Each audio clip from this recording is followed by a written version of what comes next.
Hola, ¿qué tal? Soy Miguel Gómez, consejero financiero, y esto es Dinero en Español.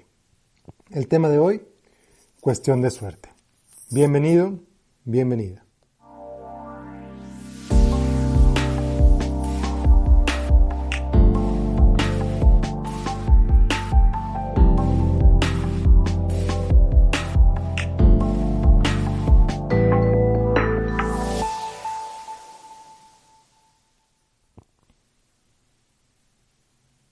Hola, ¿qué tal? Pues sí, el tema de hoy, cuestión de suerte.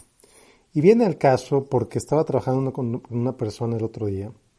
Resulta que se metió a un cajón que hace mucho tiempo no abría y resulta que se encontró con unas acciones que ni siquiera se acordaba que tenía.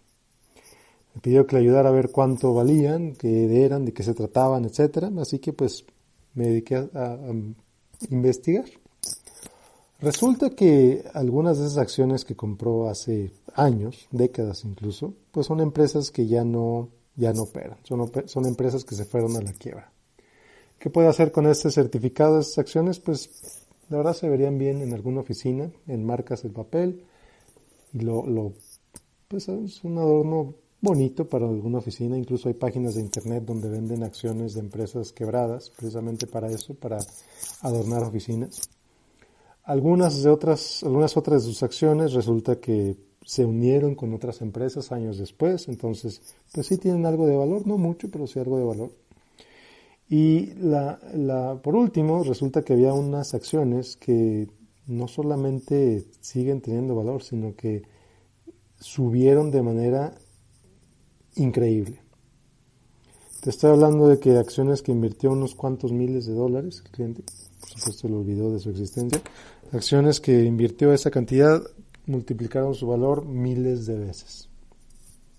Miles de veces.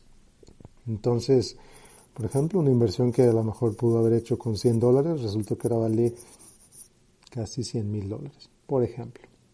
No te doy detalles, no te doy específicos, obviamente por cuestiones de privacidad.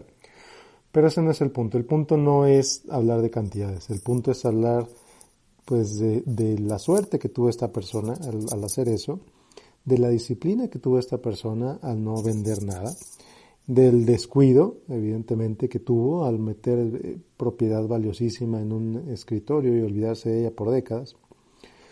Cuando le pregunté, oye, ¿por qué compraste estas acciones? ¿Cómo fue que escogiste comprar estas acciones y no otras? Me dijo, no, la verdad es que no sé, me llamó la atención. En ese entonces se publicaban en el periódico los precios de las acciones que operaban en el mercado. Compré algunas de ellas y la verdad es que ahora el resto es historia. Entonces fue total y absolutamente cuestión de suerte. Resulta que esta persona estaba sentada en cientos de miles de dólares y ni siquiera estaba enterado de eso. Sí, tenía a lo mejor otros portafolios, a lo mejor otras inversiones por otra parte, y demás, financieramente esta persona estaba muy bien. Pero imagínate nada más encontrarte cientos de miles de dólares en un cajón que ni siquiera sabías que existías. Digo, es decirte que yo me pongo muy feliz cuando me encuentro un billete en un abrigo que hace mucho no me pongo, por ejemplo. Imagínate cómo se sintió esta persona cuando le dije que se había encontrado cientos de miles de dólares en el escritorio de su casa. Pues evidentemente maravillosamente bien. Entonces, ¿cuál es el punto de esto? El punto de esto es, primero, que obviamente tengas un claro control de qué es lo que tienes, que sepas qué es lo que tienes, que no lo dejes a la suerte. Imagínate si se le hubiera quemado la casa, por ejemplo, a este señor, pues se le habría quemado y habría perdido esas acciones y ni siquiera se habría enterado que las tenía. Si como tantos otros simplemente se hubiera puesto a tirar esos papeles a la basura, los hubiera desechado, pues igual, pensando, son papeles viejos, ya no sirven, los desecho, y resulta que tiró cientos de miles de dólares a la basura. Entonces, estoy hablando de, como siempre te digo, vivir con conciencia, de tener claridad qué es lo que hay en tu vida, qué es lo que hay en tu vida en cuanto a posesiones, por supuesto, muy importante saber qué es lo que tienes, cuánta gente va por la vida comprando, acumulando cosas, llenando su casa de cosas. Vaya, tan solo en Estados Unidos la industria del storage, de las mini bodegas, Las bodegas personales, como le llaman, es una industria de cientos de millones de dólares al año. En México esta industria también está creciendo a pasos agigantados. ¿Por qué? Porque nos estamos llenando de cosas. Compramos casas cada vez más grandes y las llenamos de cosas. Las llenamos tanto que nos sobran cosas que no nos queremos deshacer de ellas y van y las ponemos en las bodegas. Y pagamos cantidades desde 800,000 pesos al mes, 40, 50 dólares al mes por determinado número de años. Entonces, imagínate nada más. Resulta de que, pues, ¿cuántas veces ha pasado? Seguramente te ha pasado a ti también, a mí me ha pasado, que compro un libro y resulta que lo compro otra vez. O que compro una camisa y resulta que ya llego al closet y ya la tenía. Entonces, se trata de vivir con conciencia, se trata de saber qué es lo que tienes, de saber dónde lo tienes. Otro caso muy común que veo muy seguido es gente que tiene portafolios de inversión que se los ha construido la vida. Y con esto quiero decir que, por ejemplo, y esto es muy común en Estados Unidos, en México a lo mejor no tanto, pero trabajan en la empresa A, invierten en el plan de retiro de la empresa A, dejan de trabajar en la empresa A, se van a otra empresa, invierten en el plan de retiro de la otra empresa, se van a otra, se van a otra, se van a otra, y resulta que cuando menos esperan, ya tienen 10 cuentas de retiro en 10 diferentes lugares que ni siquiera saben cómo están invertidas, ni siquiera saben qué tipo de riesgo están tomando, ni siquiera saben cuánto están pagando en esa inversión, etcétera, etcétera, etcétera. Entonces, ¿qué es lo que sucede? Sucede que tenemos, o la gente tiene, portafolios que la vida ha construido para ellos. ¿Por qué está mal esto? Pues porque estás dejando tu futuro financiero al azar. No sabes en qué estás invertido, ojalá estés bien invertido, ojalá estés bien invertida, pero en realidad no lo sabes. Se lo estás dejando a la suerte. Y la verdad es que el futuro es algo muy importante como para dejárselo a la suerte, especialmente si por décadas vas a estar ahorrando para él y ni siquiera sabes qué estás haciendo. Esperas que estás haciendo bien, pero en realidad no lo sabes. Y más cuando te olvidas de esas cuentas. Otra cosa que la gente hace muy seguido, hablando otra vez de cuestión de suerte, es no protegerse. No protegerse. Veo las estadísticas de la destrucción que hacen los desastres naturales en países como México, por ejemplo, incluso en Estados Unidos, cuántas de las propiedades no estaban aseguradas. Tan solo en el terremoto que pasó ahorita en septiembre en la Ciudad de México, un porcentaje pequeñitititito de las casas que se destruyeron tenían seguro. Entonces, ¿qué pasa? La gente le deja al azar sus propiedades. La gente le deja al azar sus cosas. Entonces, por ejemplo, un seguro de casa en México, una casa de 1,000,000 de pesos, la puedes asegurar por 4,000 pesos al año. Baratísimo. Se cae la construcción con un temblor y el seguro te paga lo que valía esa propiedad. No lo que debías, como pasa con los seguros de hipotecarios, por ejemplo, que resulta que si tu casa se destruye con un terremoto, el seguro te paga el crédito y ya no debes nada. Pues sí, pero te quedas sin casa. Entonces no se trata de quedarse sin casa cuando te destruyes y quedarte sin deuda, sino que se trata de que tengas la posibilidad de poder reconstruir esa casa que tenías antes o de comprar otra casa en otro lugar. De tener un seguro que te permita protegerte de esos riesgos. ¿Cuántos automóviles? En Estados Unidos afortunadamente es obligatorio tener seguro de automóvil. Hasta te requieren tener una cobertura mínima. Mucha gente tiene la cobertura mínima. Yo evidentemente no lo recomiendo. Yo no vendo seguros, pero cuando, por ejemplo, en Texas la cobertura mínima creo que es $20,000, si mal no recuerdo. Resulta que vas y le chocas un Mercedes-Benz que cuesta 50,000 y el seguro nada más te va a cubrir 20. ¿De dónde vas a sacar los otros 30? Entonces, ten un seguro de auto adecuado para lo que tienes y para lo que quieres proteger. El seguro de mi auto tiene la cobertura más alta que se puede adquirir. Y realmente la diferencia en precios es mínima. Mínima. Entonces, no por ahorrarte unos cuantos dólares, no por ahorrarte unos cuantos pesos, andes con un seguro con una cobertura muy pequeña. Al contrario, paga un poco más y aumenta tu cobertura lo más que puedas. La verdad es que nunca sabes qué puede pasar. La verdad es que andar sin seguro de auto o andar con un seguro de auto mínimo es otra vez dejar la vida al azar, dejar la vida a la suerte. Sí, ojalá no choques y ojalá nunca uses ese seguro, pero yo prefiero, la verdad, que tengas un seguro que tenga una cobertura suficientemente amplia. En caso de que algo ocurra, pues ese seguro te cubra.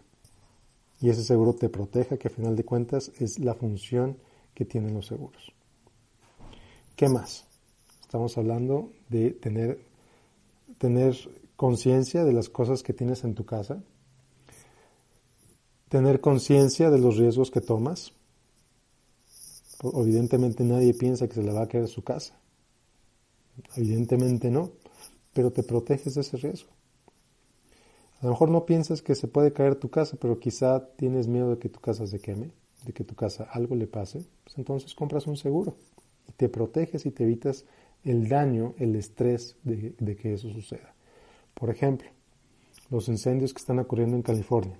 Un conocido mío perdió su casa, la totalidad de su casa se quemó con los incendios de California hace unos meses, y ahorita veo que hay otros incendios otra vez. Hace unos meses perdió su casa.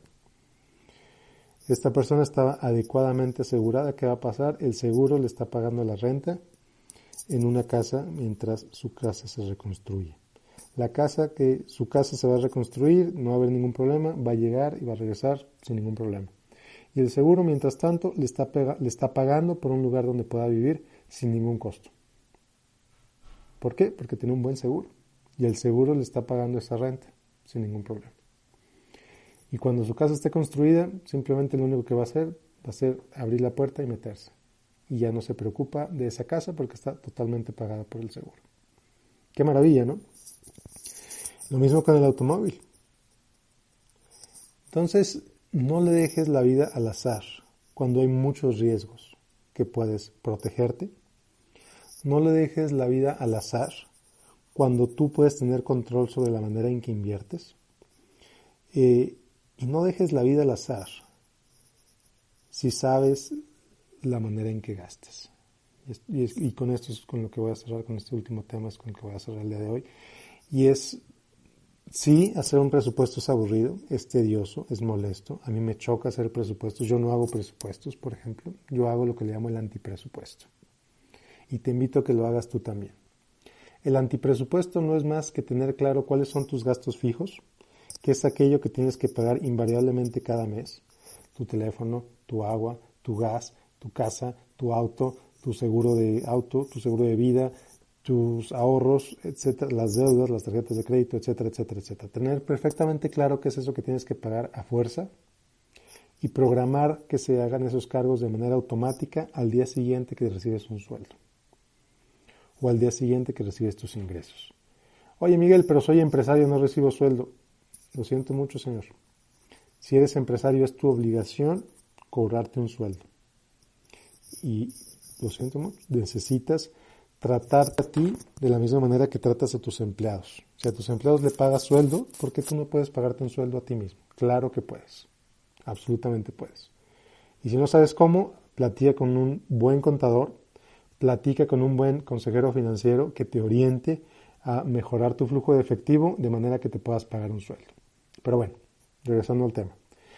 Que todos esos pagos que se hacen de manera automática, que todos esos pagos que ya sabes que tienes que pagar, se hagan de manera automática y te olvides de ellos.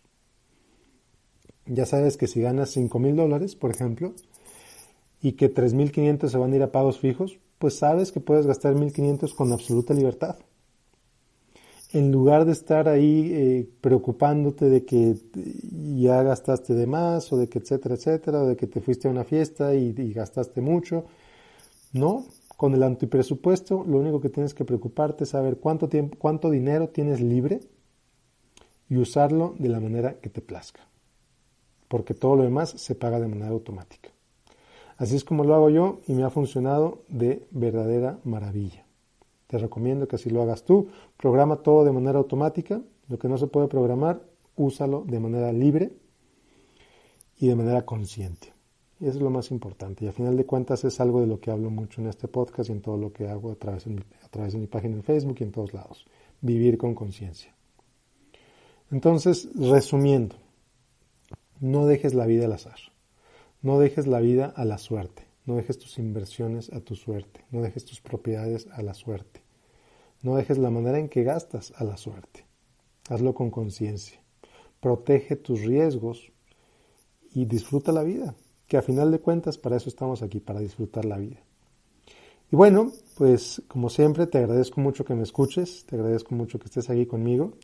Nos vemos el próximo jueves con otro episodio de Pregúntale a Miguel.